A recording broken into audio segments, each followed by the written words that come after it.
एक बार जोरदार नारा लगाएंगे, भारत माता की, इंकलाब, आम आदमी पार्टी, अरविंद केजरीवाल। मंच पे आसीन सभी हमारे सम्मानित नेतागण, किसी का नाम लूंगा, किसी का छूट जाएगा तो फिर बात गड़बड़ हो जाएगी, इसलिए किसी का नाम नहीं ले रहा हूं। और सामने जो लोग बैठे हैं, हमारे साथ पदयात्रा में जो लोग थे, उन सब का मैं नमन करता हूं, अभिवादन करता हूं और आप सबके हौसले को, जज्बे को सलाम करता हूं। साथियों और दोस्तों, ये तीसरे चरण की पदयात्रा है जिसका आज समापन हुआ। पहले चरण की यात्रा सरयू से संगम तक हुई, दूसरे चरण की यात्रा रामपुर से अमरोहा हुई, तीसरे चरण की यात्रा मिर्जापुर शहीद उद्यान से आज सारनाथ तक हुई। और जब मैंने ये पदयात्रा का कार्यक्रम बनाया था तो मेरे अपने साथियों के मन में भी बहुत सारे सवाल थे।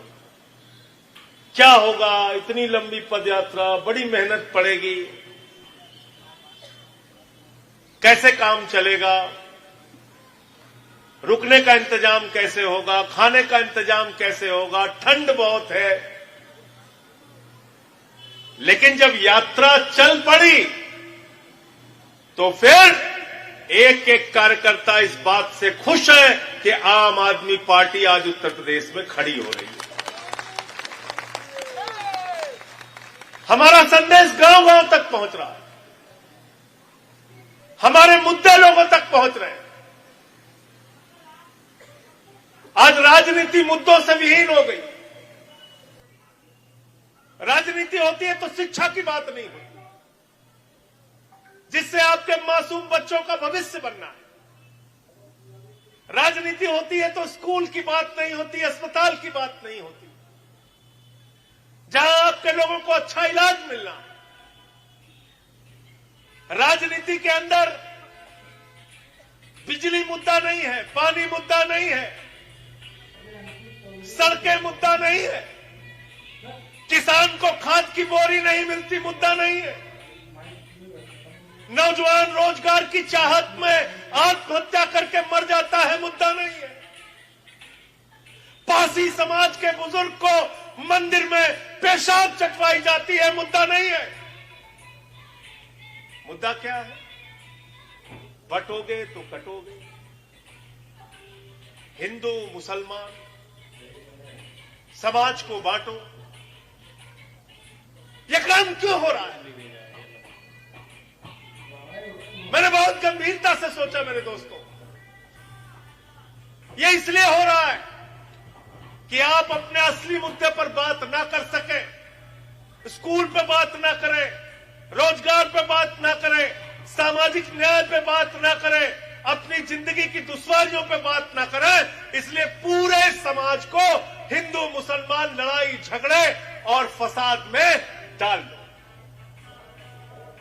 गलत तो नहीं कह रहा हूं, गलत तो नहीं कह रहा हूं। उत्तर प्रदेश में सरकारी स्कूल हजारों की संख्या में बंद करने का निर्णय लिया गया मेरे दोस्तों। अगर उत्तर प्रदेश की 24 करोड़ जनता में 1 लाख लोग अगर सड़कों पे उतर गए होते तो किसी सरकार की हिम्मत नहीं थी बच्चों के स्कूल बंद करने। लेकिन फिर भी मैं बधाई देना चाहता हूं, वो संकल्प हमने लिया कि हमारे गरीब के बच्चों का जो स्कूल है वो बंद नहीं होने देंगे। हम गए जौनपुर, हम गए आगरा, हम गए सुल्तानपुर, हम गए सरकारी स्कूलों में, बच्चों के साथ बैठे, उनसे पूछा क्या हो रहा है। कहने लगे अब बच्चे हमारे पढ़ने नहीं जाते। एक मजदूर मिला जौनपुर में, राजेश यादव जी थे वहां, अनुराग जी भी थे। मैंने कहा क्या हो रहा है आपके बच्चों को? बोले 3 बच्चे हैं, अब मैंने पढ़ाई बंद करा दी उनकी। देखिए, दिल्ली और लखनऊ में बैठने वाले अधिकारी इस कष्ट को नहीं जानते। सुनिए उस मजदूर की बात। मैंने कहा 3 बच्चे आपके सरकारी स्कूलों में क्यों जाना बंद कर दिए? तो कहने लगा, सुबह मैं मजदूरी जाता हूं तो जाने से पहले बच्चों को स्कूल पहुंचा देता हूं। पत्नी हमारी घर का काम करती है और दोपहर में जब छुट्टी होती है तो पत्नी बच्चों को लेने के लिए चली जाती है। अब इन बच्चों का स्कूल 5 किलोमीटर दूर हो गया।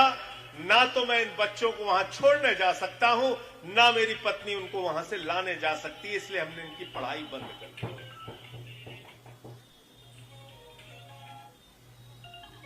और जब मैं उनकी बात को सुन रहा था तो उनकी आंखों में आंसू था, तकलीफ थी कि भैया कैसे ये पढ़ेंगे हमारे बच्चे। क्या इस कष्ट को दिल्ली में पॉलिसी बनाने वाले कभी समझ सकते हैं? क्या इस तकलीफ को, उस मजदूर की तकलीफ को लखनऊ में बैठे मुख्यमंत्री जी समझ सकते हैं? नहीं। इसलिए मैं आपसे कहना चाहता हूं, मुद्दों की राजनीति उत्तर प्रदेश में करो, जाति धर्म की राजनीति पे ताला लगाओ, इनकी राजनीति को खत्म करो।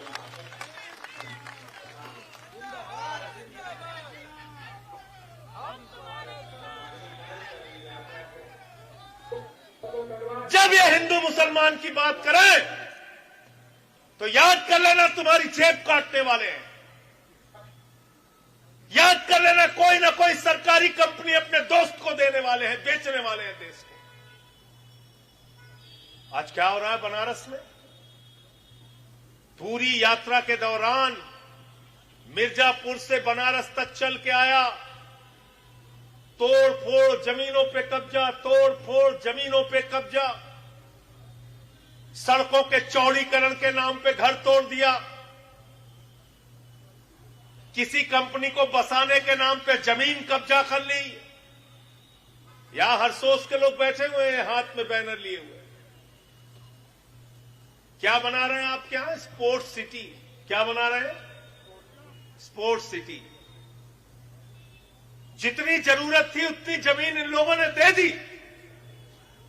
फिर कह रहे नहीं 250 एकड़ जमीन और कब्जा करनी है। आप लोगों को बिल्कुल तबाह और बर्बाद करना है। ये कौन सा विकास आप कर रहे हैं? आपको पता है गरीब आदमी अपना घर बनाने में पूरी जिंदगी बिता देता है, पूरी जिंदगी की कमाई उस घर को बनाने में लगाता है। आप बुलडोजर चलवा देते हैं। क्या तो साहब सड़क चौड़ी हो रही है, विकास हो रहा है। आपने यहां की पौराणिक धरोहरों को तोड़ दिया, पुरातन मंदिरों को तोड़ दिया, मणिकर्णिका घाट की मणि को तोड़ दिया, मंदिरों को तोड़ दिया। और जब मैंने वो मुद्दा उठाया तो मेरे ऊपर एफआईआर कर दिया। अरे योगी जी, मोदी जी से कहिए एफआईआर करना है आप दोनों लोगों को तो उन पापियों पे एफआईआर करो जिन्होंने मणिकर्णिका घाट को तोड़ने का पाप किया।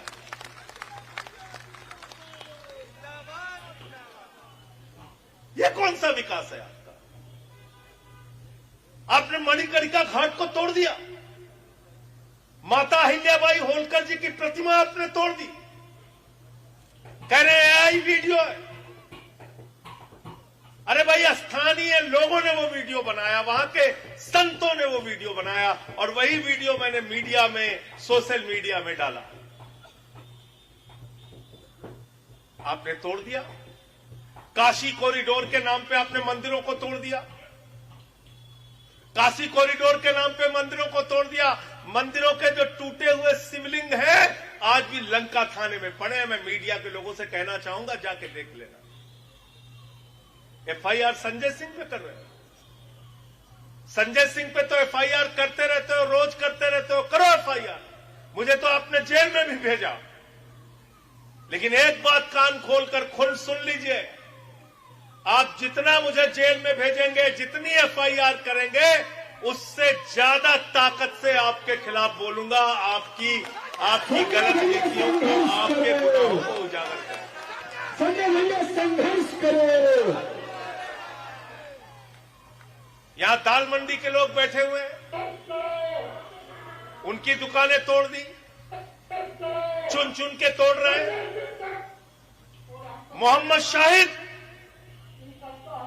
हिंदुस्तान के लिए ओलंपिक का गोल्ड मेडल लेके आए, उनका घर बनारस में तोड़ दिया जो अब इस दुनिया में नहीं है। आप बात कर रहे हैं, एफआईआर दर्ज कर रहे हैं। अरे योगी जी, हमारे ऊपर तो आपने एक दिन में 9 एफआईआर किया, फिर 23 एफआईआर कुल किया। अब तक 50-60 एफआईआर बीजेपी वालों ने मेरे ऊपर अलग अलग राज्यों में कर दिया। किसी के खिलाफ कुछ बोलता हूं, वो मेरे खिलाफ डिफेमेशन कर देता है। अनिल अंबानी के खिलाफ बोला, उसने मेरे खिलाफ 10,000 करोड़ रुपए का डिफेमेशन कर दिया। 10,000 करोड़ रुपए का डिफेमेशन। तो आप देश को लूटो, मैं उसके खिलाफ बोलूं नहीं। ये तो कम से कम जब तक जिंदा हूं होने वाला नहीं है। संजय भैया जिंदाबाद, संजय भैया जिंदाबाद। ये बात कान खोल के सुन लेना। और पता नहीं मोदी जी को काशी की खूबसूरती पता है कि नहीं पता है। यहां की खूबसूरती है, यहां का महत्व है, यहां के घाटों से यहां का महत्व है, यहां की गलियों से यहां का महत्व है, यहां के मंदिरों से यहां का महत्व है, यहां के पौराणिक मंदिरों से। और माता अहिल्याबाई होलकर जी वो है जिन्होंने मणिकर्णिका घाट का जीर्णोद्धार कराया। और इतना ही नहीं, उन्होंने काशी विश्वनाथ मंदिर का भी जीर्णोद्धार कराया। यहां अंग्रेजों को देखते हो कि नहीं देखते हो? भाई देवकांत, अंग्रेज आते हैं ना यहां पे, किसी से पूछो कहां से आए, बोलते जर्मनी से। कहां से आए? डेनमार्क से। कहां से आए? इंग्लैंड से। कहां से आए? अमेरिका से। कहां से आए? ऑस्ट्रेलिया से। कहां से आए? न्यूजीलैंड से। कहां से आए? जापान से। कहां से आए? चीन से। बड़ी बड़ी बिल्डिंग देखना होता तो वो बेवकूफ है, अमेरिका से पैसा खर्चा करके तुम्हारे इस शहर के अंदर आते। नरेंद्र मोदी शर्म करो। दिमाग में अकल है या घास चरने चली गई? दुनिया के 54 देशों के लोग वाराणसी में आते हैं, और इसलिए आते हैं कि यहां की गलियों को देखना है, यहां के मंदिरों को देखना है, यहां के घाटों को देखना है। उसको तोड़ने का अपराध मत कीजिए, वरना आपसे लड़ाई जमकर होगी।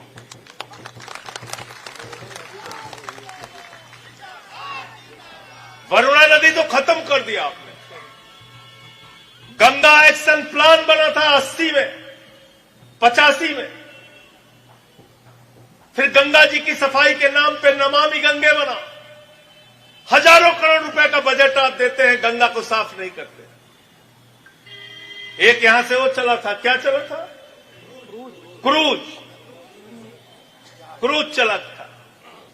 ये राजवेश यादव बड़े शौकिया थे, कहने लगे कि हम जा रहे हैं क्रूज पर बैठने। टिकटें नहीं मिला, क्रूज बंद हो गई। ये पवन तिवारी कह रहे हैं हम भी गए थे, हमको भी टिकट नहीं मिला। एक दिन फोटो खिंचाए, काम खत्म, क्रूज बंद। ये झूठ की बुनियाद पे हिंदुस्तान को कितना आप लूटना चाहते हैं? आपकी प्राथमिकता क्या है प्रधानमंत्री जी इस देश के लिए? आपने कहा था 2 करोड़ नौकरी हर साल देंगे। अगर 12 साल का समय आपका पूरा होने जा रहा है, 3-4 महीने बाकी है, अगर 2 करोड़ नौकरी आपने दिया होता तो 24 करोड़ हिंदुस्तानियों को नौकरी मिल गई होती, कोई बेरोजगारी की समस्या ही नहीं रहती। गलत तो नहीं कह रहा हूं? बाबा जी ने कहा 13 लाख नौकरी देंगे। कहते हैं इन्वेस्टर समिट करा रहे, चिंता मत करो नौजवानों, तुम्हें रोजगार देंगे। बोले कितने का इन्वेस्टर समिट में इन्वेस्टमेंट आया? बोले 45 लाख करोड़। जीरो लगाते लगाते थक जाओगे आप, इतना इन्वेस्टमेंट आया। अरे भैया 45 लाख करोड़ का इन्वेस्टमेंट आया तो 45 लाख नौकरी तो मिलनी चाहिए थी। इसलिए आम आदमी पार्टी ने रोजगार दो, सामाजिक न्याय दो यात्रा में तय किया है कि अब तुम्हारे खोखले वादों से काम नहीं चलेगा, अब तुम्हारे जुमलों से काम नहीं चलेगा, हमें नौकरी दो, वरना 18 साल के ऊपर के नौजवानों को 10,000 रुपए महीने बेरोजगारी भत्ता। संजय भैया जिंदाबाद, संजय भैया जिंदाबाद। और हम मुफ्त में नहीं मांग रहे हैं आपसे, हम कह रहे हैं जो आप 10,000 रुपए बेरोजगारी भत्ता दे, बदले में 2 घंटे कोई भी सरकारी काम आप लीजिए। नौजवान करने के लिए तैयार है, तैयार होना भाई सब लोग तैयार है। ये करो तो पूरे प्रदेश में अभी 5 चरणों की यात्रा बाकी है। पूरे प्रदेश में हम लोग रोजगार दो और सामाजिक न्याय दो का मुद्दा लेके जाएंगे, छात्रों का सम्मेलन कराएंगे, नौजवानों का सम्मेलन कराएंगे, जिले स्तर पे कराएंगे, कमिश्नरी में कराएंगे, विधानसभाओं में कराएंगे, ब्लॉक में कराएंगे, घर घर में एक ही बात पहुंचाएंगे, रोजगार दो वरना 10,000 दो। हर महीने 10,000, हर महीने 10,000। दूसरा मुद्दा क्या है? सामाजिक न्याय का। और जब हम सामाजिक न्याय की बात करते हैं तो सामाजिक न्याय का मतलब है भारत के संविधान में जो अधिकार मिला है हमको, उसका सही ढंग से पालन हो। और बाबा साहब डॉक्टर भीमराव अंबेडकर जी ने भारत का जो संविधान लिखा, उसमें लिखा समाज में गैर बराबरी नहीं रहेगी, समाज में छुआछूत नहीं रहेगा, और जो लोग हजारों वर्षों के भेदभाव के कारण पीछे रह गए हैं, उनको आगे करने के लिए आरक्षण की व्यवस्था लागू की जाएगी। कोई भेदभाव नहीं होगा। लेकिन उत्तर प्रदेश में हम देखते हैं कथावाचक की चोटी काट दी जाती है। हम देखते हैं सीआरपीएफ के जवान को बुलंदशहर में घोड़ी पर नहीं चढ़ने दिया जाता। हम देखते हैं पासी समाज के एक बुजुर्ग को पेशाब चटवाई जाती है। हम उत्तर प्रदेश में जब घटनाएं देखते हैं कि पिछड़ा वर्ग के लोगों की शिक्षक भर्ती में उनका आरक्षण खा लिया गया। तो इसलिए हम कहते हैं कि जाति धर्म की राजनीति के नाम पे जो नफरत फैलाया जा रहा है, अगर उस नफरत की राजनीति में ताला लगाना चाहते हो तो क्या जरूरी है? संविधान की शिक्षा जरूरी है। बाबा साहब डॉक्टर भीमराव अंबेडकर के द्वारा लिखे गए संविधान की शिक्षा जरूरी। बाबा साहब अमर रहे, हमारा संविधान जिंदाबाद। और बाबा साहब ने कहा शिक्षा शेरनी का वो दूध है जो जितना पिएगा उतना दहाड़ेगा। इसलिए शिक्षित बनेगा राष्ट्र, तभी विकसित बनेगा राष्ट्र। गलत तो नहीं कह रहा हूं। केजरीवाल साहब ने 10 साल में स्कूल बनाए, अस्पताल बनाए, मोहल्ला क्लिनिक बनाया। और मोदी योगी ने क्या किया? बंद करा दो भाई। मोदी योगी ने क्या किया? स्कूल बंद किया, झगड़ा कराया, झगड़ा। कहीं यहां दंगा, कहीं वहां फसाद। ए बेटा शांत हो जाओ थोड़ा। इसीलिए मैंने भारतीय जनता पार्टी का नाम बदल के भारतीय झगड़ा पार्टी कर दिया। भारतीय झगड़ा पार्टी, देश में झगड़ा कराने वालों की पार्टी। और क्या बताते हैं लोग? कहते भैया हिंदू बहुत खतरे में है, हिंदुओं सावधान हो जाओ, बटोगे तो कटोगे, हिंदू खतरे में है। अरे बेईमानो, प्रधानमंत्री हिंदू, गृह मंत्री हिंदू, रक्षा मंत्री हिंदू, वित्त मंत्री हिंदू, कई राज्यों के मंत्री, मुख्यमंत्री हिंदू, देश के आईएएस, पीसीएस, आईपीएस में ज्यादातर हिंदू। सब कुछ हिंदू होने के बाद अगर हिंदू खतरे में है तो अपने पद से इस्तीफा दे दो, तुमको अपने पद पे रहने का अधिकार। नरेंद्र मोदी होश में आओ, मोदी योगी शर्म करो। और दूसरा क्या कहते हैं? पाकिस्तान से डराते रहते हैं।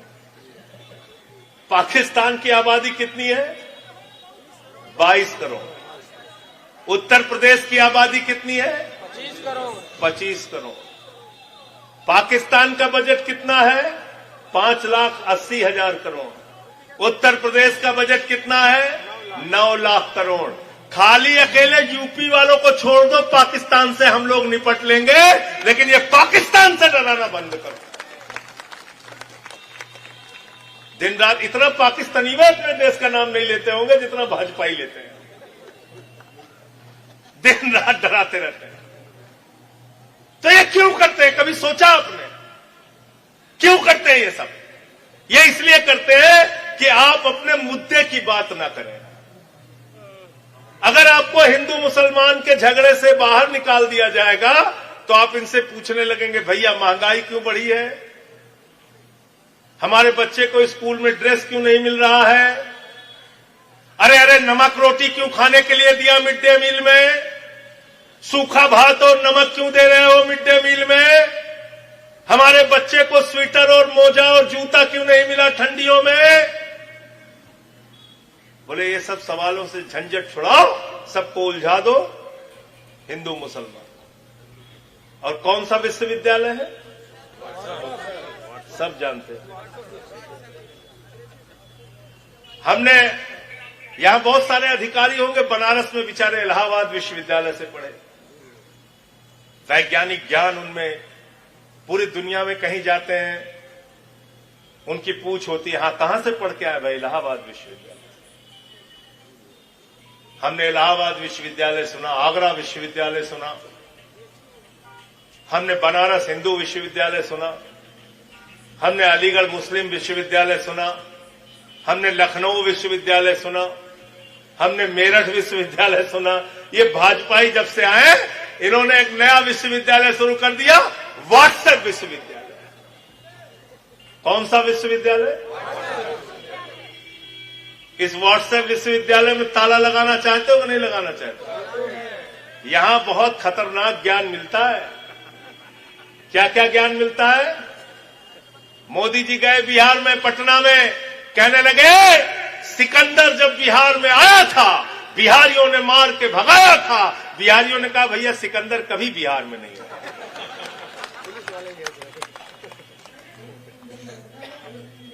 फिर कहने लगे, गए संत कबीर नगर, कहने लगे संत कबीर जी, बाबा गोरखनाथ जी, बाबा गुरु नानक देव जी एक साथ बैठ के मीटिंग करते थे। पीछे से किसी ने कहा, अरे भैया इनके जीवन काल में ही बहुत लंबा अंतर है, 100 साल का अंतर है।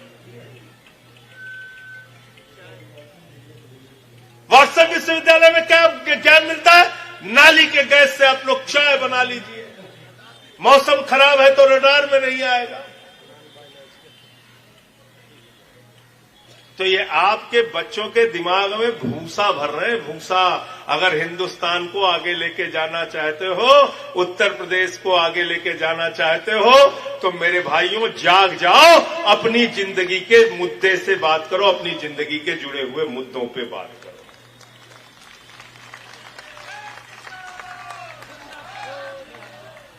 क्योंकि नुकसान तो तुम्हारा ये लोग जमकर कर रहे हैं। अच्छा, देश में महंगाई बढ़ती है तो उसका सबसे ज्यादा नुकसान किसको है भाई? हिंदुओं को। किसको है? 80% आबादी हिंदुओं की, सबसे ज्यादा मार हिंदुओं पे पड़ती है। अगर सरकारी स्कूल की शिक्षा बर्बाद होगी तो उसका सबसे ज्यादा नुकसान किसको है? हिंदुओं। अगर अस्पताल में मोमबत्ती से ऑपरेशन किया जाएगा तो उसका सबसे ज्यादा नुकसान किसको है? अगर रुपया लगातार गिर रहा है, व्यापार चौपट हो रहा है, अर्थव्यवस्था गिर रही है, तो उसका सबसे ज्यादा नुकसान किसको है? लेकिन एक चीज में तो खुश किए है ना कि अब्दुल को ठीक कर रहे हैं, बेटा तुम बर्बाद होते रहो। अब्दुल को ठीक कर रहे हैं, बेटा तुम। और कितने बहादुर है हमारे प्रधानमंत्री। अरविंद केजरीवाल को जेल भेजना है, गामा पहलवान। मनीष सिसोदिया, सत्येंद्र जैन को जेल भेजना है, दारा सिंह पहलवान। संजय सिंह को जेल में भेजना है, अंतर्राष्ट्रीय रेसलर बन जाते हैं। और वो ट्रंप जब बेइज्जत करता है उसके सामने एक शब्द नहीं बोल पाते, एक शब्द नहीं बोलते। आज हमें भारत की प्रतिष्ठा का भी ख्याल है। कभी आपको ट्रंप अपमानित करता है मोदी जी, कभी चीन अरुणाचल प्रदेश को अपने नक्शे में दिखाता है, कभी हमारे ऊपर टैरिफ के बाद टैरिफ लादा जाता है, कभी अमेरिका से भारत के नागरिकों को हाथ में बेड़ियां, पैरों में बेड़ियां, हाथ में हथकड़ी पहना के लाया जाता है। हमारा अपमान बार बार हो रहा है अंतर्राष्ट्रीय स्तर पे।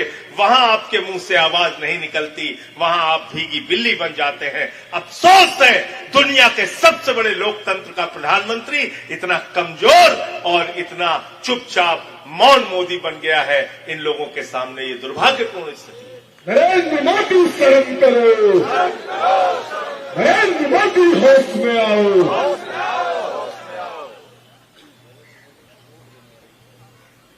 साथियों और दोस्तों, आज यात्रा का समापन सारनाथ में हुआ। महात्मा बुद्ध जी ने, गौतम बुद्ध जी ने अपने 5 शिष्यों को वहां ज्ञान दिया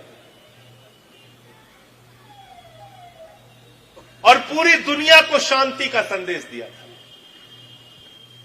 अहिंसा का संदेश दिया था, भाईचारे का संदेश दिया था, एकता का संदेश दिया था।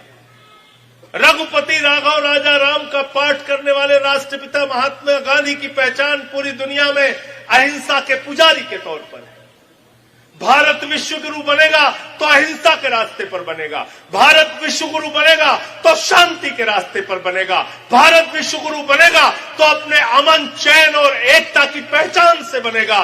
भारत के बारे में कहा जाता है विविधता में एकता, भारत की विशेषता। जहां अलग अलग भाषा, अलग अलग जाति, अलग अलग धर्म के लोग एक साथ मिलकर रहते हैं, यह हमारी विशेषता है। आप उस विशेषता को नष्ट करना चाहते हैं।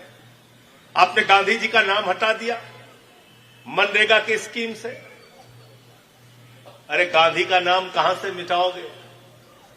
दुनिया के 80 देशों में राष्ट्रपिता महात्मा गांधी की प्रतिमा लगी है। G20 सम्मेलन में जब दुनिया के तमाम राष्ट्राध्यक्ष आए थे तो किसी गोलवरकर और गोडसे की समाधि पे तुम नहीं ले गए मोदी जी, उन सब लोगों को ले गए राष्ट्रपिता महात्मा गांधी की समाधि।